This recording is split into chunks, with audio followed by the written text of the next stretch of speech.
What is note-taking for? I found note-taking most useful in the short term, grounding me in my current task or noting a few to-dos throughout the day. Almost all of them are immediately disposable. It seems like note-taking can become fairly navel-gazing, and doing it excessively takes away from execution. It's a good question because we see this a lot in our discussions of organization. Notes and note-taking is an excessively broad term. It covers lots of different things, and for a lot of people, like Mark, these things get all mixed up, and they're thinking, well, I don't know, I'm sitting here journaling all day. Is this note-taking? What should I be doing? What should I not be doing? So what I want to do here is step back, and let's give a general definition for note-taking, and then I want to highlight what I think the three critical types of note-taking systems you need in your life if you work any sort of knowledge job. And then we can, from there, move on to talk about more advanced options. So let's define note-taking more generally to mean recording information on a durable written medium. So anywhere you're collecting information in a written medium that's durable, that will then you have it outside of your head so you can reference it later. Here are the three types of this note-taking that I think are critical, especially for most knowledge workers. One, some sort of working memory extender. This is where I use my text file on my desktop on my computer's working memory.txt. This is for strictly expanding the amount of information you can temporarily hold on to as you engage with the inflow of information throughout your workday. So as things come in, you're in a meeting and people are suggesting next steps, you can just write this information down in whatever medium you use for your working memory extender, because it's probably more information you can keep in your head. So there it is. I write it down right there. Or I'm going through my email inbox and I need to remember different notes I need to act on, schedule this, get back to them. I can write it into my working memory.extender. These are notes that exist outside of your own brain, allows you to hold on and organize more information than you could do just strictly within the confines of your own neurons. Now, this is something that resets all the time. It's a durable form, but you reset it all the time. So as I'm going through a meeting, I'm taking quick notes on here's the 5 things I need to do. After that meeting, those notes will then get processed out of my working memory file into calendar reminders, into my obligation system. So it's a temporary storage, but it allows me in the moment to keep track of more things that my brain can do on its own. That's note-taking, but of a very temporary type. Next comes what I just cited, which is your obligation tracker, some system to maintain all of the relevant information for every obligation on your plate. This is also note-taking, written, durable information that you don't have to keep track of in your head. So somewhere, here are all the things I have to do, probably categorized. Here is all of the information related to each of these things, all in this one place. You want that information accessible and captured somewhere. That's note-taking. Then finally, we get to what most people think of when they think about note-taking. And this is more where you're capturing key ideas about your work and your life. It could be interesting ideas, interesting articles, brainstorms, concerns that you have. This is the broad category that captures what people normally think about in note-taking. I might be journaling my thoughts about things. I might be writing down my plans for how I want to improve my life. I might be capturing articles that are relevant to the newsletter that I run and things I want to remember. And this is where you're going to use whatever type of system you like to capture things in. You have a lot of different choices here. All three of these things are note-taking. You need some sort of system for each. So in my own life, I use a plain text file for working memory. I use Trello for obligation tracking notes. One board per role, one column per type of obligation, one card per obligation, all of the relevant information for that obligation on the card. And I use my Remarkable 2 digital notebook for everything else. Inside my Remarkable 2, I have dozens of different individual virtual notebooks for keeping track of ideas, reflections, concerns, etc. So those are the 3 categories, Mark. Do those 3 categories, different tools for each, different rates of refresh and reset for each working memory. You're resetting this every 10 minutes or so. Your obligation list you're working with every day. Your bigger idea capture is something you maybe go over in detail much less often. Hey, I'm going to have a summit now to rethink this part of my business. Let me go back and look through my notes. Maybe that's just once every few months or so. So that's really it. There are more complicated systems and methodologies. We have a lot of fans here of Zettelkasten type systems. We also have a lot of fans here of interesting note-taking software that really gets into the details of how you store notes, how you connect notes, the format in which the notes are stored. That is optional.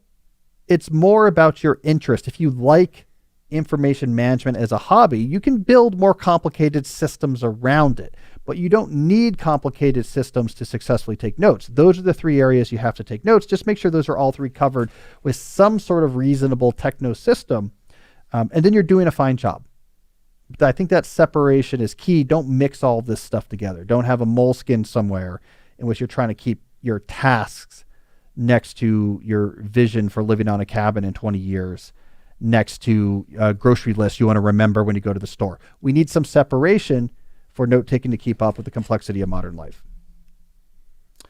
All right. What do we got next, Jesse? Next question is from Rishab.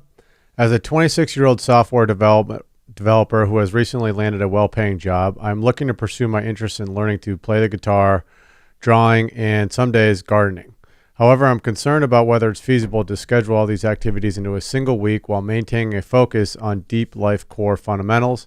In your expert opinion, would it be possible to balance all these pursuits effectively within a given week without compromising on essential life habits? Well, I think this is a objective question for which you can get an objective answer by becoming quantitative. So let's just work with your calendar. I'm assuming you're professionally speaking, you're organized, you time block your days, you have a clear shutdown. So there's some clarity about your time outside of work. Play with that time. So start autopilot scheduling some of these hobbies. Maybe you garden on weekday mornings. Maybe you alternate a guitar practice session and what was the other thing? Drawing practice session on different days. You do it an hour before dinner. Autopilot this out. See if it fits. And if the stuff does fit, execute this autopilot schedule for a while and say, does this feel sustainable, or do I feel like I'm constantly running from one thing to another, or it's overfilling my time?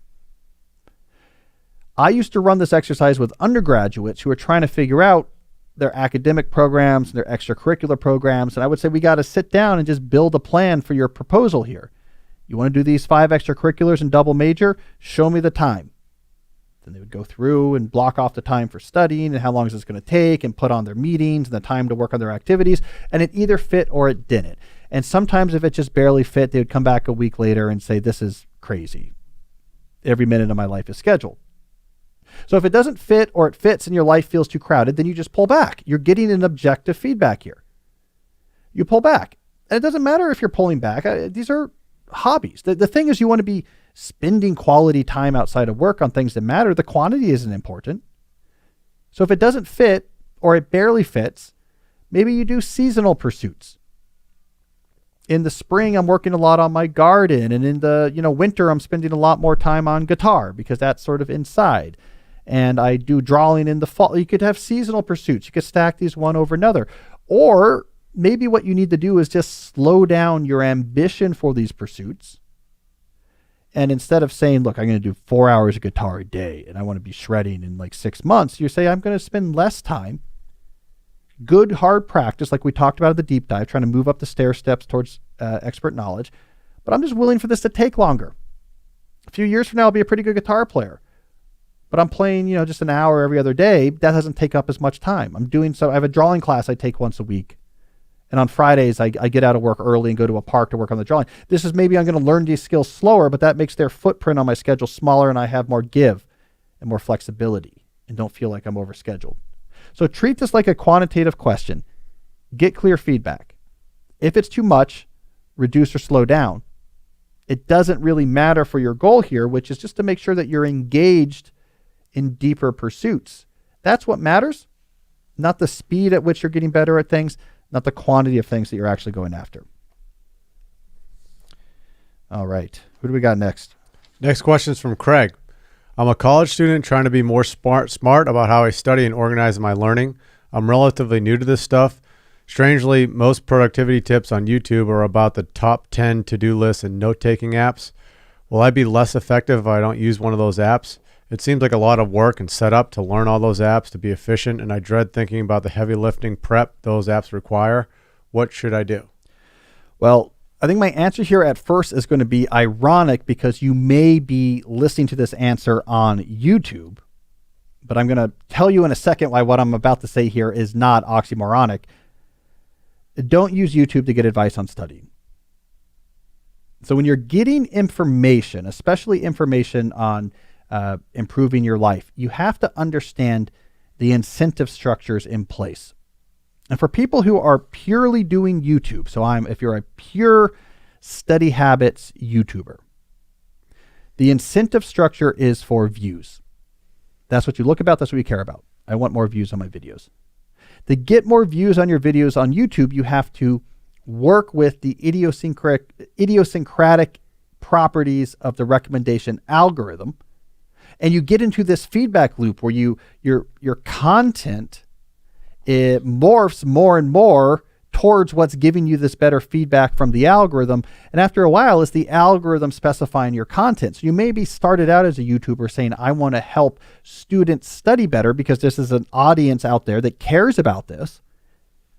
And after 6 months of interacting with the algorithm, it's, the top 10 to-do list apps or whatever, because this is what's getting them the best view numbers. The advice might have very little to do, however, with the nuts and bolts of becoming a better student. So the incentive structure matters. So if you want to become a better student, and this is going to sound very self-serving, but I'm going to say, read my book, How to Become a Straight A Student. Now, why is that better? Because what is the incentive structure of books? When you write a book like How to Become a Straight A Student, let me tell you this from experience. This is not we're going to go hard out of the gate. This is going to be a #1 New York Times bestseller. I'm going to be on the Today Show talking about this book, and every major podcaster wants to have me on. That is not the play when you write a book on student advice. The play is this better work. So some people will buy this because they heard about it from me or saw it on a table. I'm embarrassed to admit this, Jesse, but when that book came out, it was during my first year at grad school at MIT. I would sometimes go to the Harvard co-op, as they call it, the coop, and I would, it was on tables, and kind of hang around. People would pick up the book and look at it. But that's like how people discovered it at first. I didn't have there was no social media back then. It wasn't on a big podcast. People would find it on tables, and then it's all word of mouth. And what is going to make someone recommend a book to someone else? This worked. This made me get better grades. You should read it. My kids' grades got better after they read this. So what you want to look for, if you want to align incentive structures with advice here, is you want to find a book on student study habit advice that just had a quiet entry into the marketplace and over time sells. And I just looked it up before the show. I think the sales on How to Become a Straight A Student is approaching 250,000 copies. A book that has never had any major promotion, has never been talked about on a single major podcast show, or had any footprint on social media. That's all word of mouth. So there you verify the incentive there. For me to make that book sell that many copies, I was obsessed about this better work. What really works? So books have a better incentive structure surrounding their information than YouTube does. So you buy my book or any other book that has sold a lot of copies that focus on this topic, you're much more likely to get advice that works. And you're not going to hear anything about note-taking apps or to-do list in that book. My book gets right down to the brass tacks of what are the different academic tasks you have to do. What is the right way to do these? How do you take information from a textbook and learn it efficiently to the point that you can do well on a test? How do you write a paper? How do you break that down into multiple steps so that it's a good paper that you're going to get good grades on? How do you learn mathematics to the level that you can sit down for a mathematics exam and get a really good score on it? Well, here's exactly how you want to organize your notes. Here's how you should study. These would make excessively boring YouTube videos from the perspective of the algorithm, but they also lead to notably high GPAs. All right, so now let's come back to the oxymoronic fallacy early on. Aren't you hearing advice now on YouTube? Well, here's how I exempt what we're doing here is that this, if you're watching this on YouTube, what you are seeing is the video of a podcast, right? The podcast is the game here. we put the video of the podcast on YouTube. Podcasting has a good incentive structure. It's similar to books. There is not an algorithm to please. In other words, there's not a hard, inscrutable, complex feedback mechanism that drives your content in podcasting. It is just like books. If someone likes your show, they will tell someone else about it, and your audience grows a little bit. And that's how podcasts grow, is people find what you're talking about to be effective enough that they will then go on to tell someone else about it. So that's what I think saves us here, if you're watching this on YouTube, is that what we're trying to do is get more podcast listeners. And I see that the exact same way as trying to get more book readers. The stuff's got to work. We play some tricks with the thumbnails and the titles to try to get some algorithmic juice. Our YouTube guy does that. But the content comes out of the podcast. So I think incentive structures matter. So keep that in mind. So pure YouTubers are not necessarily a great source of advice on a lot of topics. You want to find sources of advice where the incentive structure is for the advice to work. That's what's going to make it actually do better. Hey, if you like this video, I think you'll really like this one as well. Check it out.